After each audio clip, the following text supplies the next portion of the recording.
In 1919, America tried to dry itself out. A pen stroke turned liquor into contraband and turned ordinary towns into crossroads of crime and opportunity. Some places became famous for violence. Others became famous for what they could hide. Halfway between Toledo and Cleveland sat Clyde, Ohio. Small on the map, but perfectly placed on the road. Perfectly placed to earn a new name, whispered with a grin and a warning. Little Chicago. During Prohibition, Clyde became a hub, a midpoint where rum runners moved illegal liquor through the dark seams of everyday life.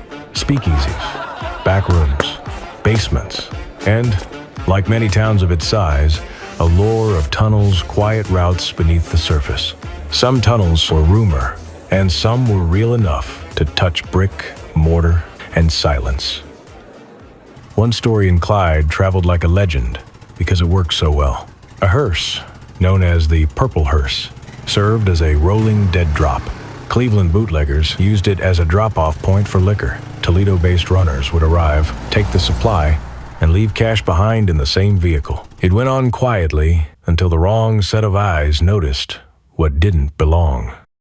A police officer discovered the operation, and in a town like Clyde, discovery didn't just end a scheme, it fed the myth.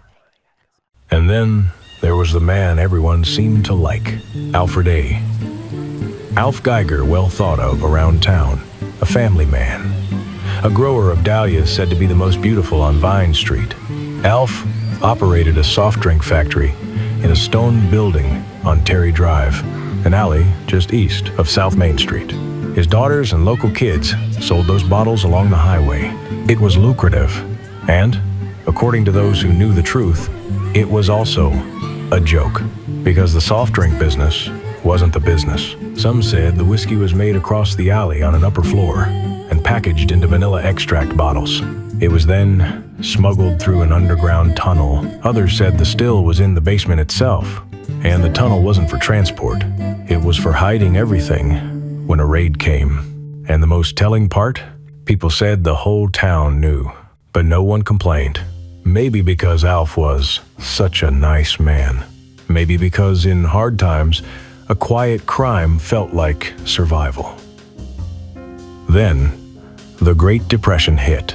Industries shut down. Work disappeared. And for some, bootlegging became less a thrill and more a way to make it through. In Clyde, the line between outlaw and neighbor blurred. The town didn't just hide liquor. It hid choices. And every place with a Prohibition story eventually attracts a bigger name. In Clyde, rumors persisted unconfirmed, but repeated that Al Capone owned property in town, that he used Clyde as a quiet hideout or a meeting point between larger operations.